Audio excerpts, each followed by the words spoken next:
Më në fund, libri shumë pritur, 3, i Valeri Perrin, erdhi në Shqip, është libri i dytë nga Valeri Perrin, pas Lulet e shpirtrave, një roman që e njohin shumë lexues, të cilën e kanë pëlqyer edhe e kanë mezi po prisnin në fakt që të vinte ky libër.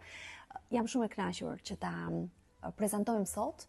Në fakt pse 3? 3 është një numër shumë i rëndësishëm, por që në fakt në rastin konkret shumë kujt mund të kujtoj edhe romanin Tre shok të Remarkut, sepse në të vërtetë dhe ky numër nënkupton në fakt pikërisht 3 veta, 3 shok, të cilët janë lindur dhe rritur në një qytet të vogël të Francës së Jugut. Adriani, Etieni dhe Nina janë të pandar, ata ndajnë gjithçka, ndajnë fëmijërinë e tyre, problemet, brengat, historitë e tyre të jashtëzakonshme. Dhe si për herë, Valeri Perrin, e cila njihet si kundërat, për ata që kanë lexuar e din tashmë dhe ka një stil që natyrisht ngërthen edhe një mister brenda, në fakt diçka ka ndodhur dhe diçka është duke ndodhur.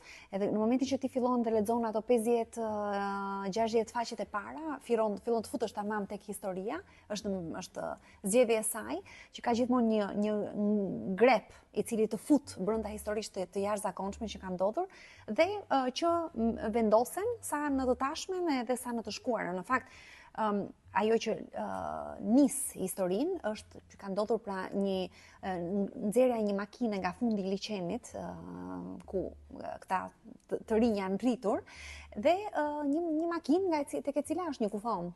Dhe në fakt në këtë moment Virginia, që është një gazetare në fakt me një të kaluar paksa shumë të dyshimta, ajo në fakt nuk dua të flas shumë sepse nëse ju tregoj qoftë edhe një gjë, në momentin që do filloni të lexoni librin do ta lidhni dhe nuk dua të bëj spoiler, por dëshiroj t'ju them që ky libër është një libër jashtëzakonshëm i mbushur i tëri me ndjenja shumë normale të njerëzish të zakonshëm, sepse kjo është bukuria e Valeri Perrin.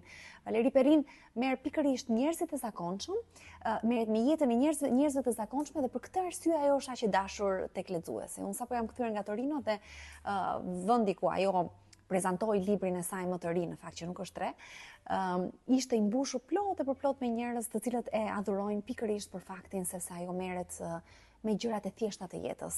Në një mënyrë natyrisht me letërsinë e saj të bërë në këtë mënyrë të shkruar pikërisht duke përdorur çfarëdo lloj elementi që të tërheq vëmendjen. Për të lexuar shumë shkurt, është një moment për të kuptuar pak a shumë stilin e saj.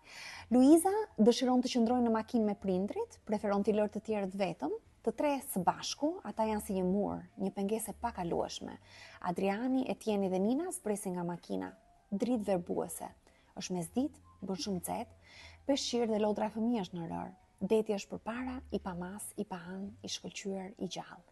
Deti është ujë që dridhet, mendon Nina.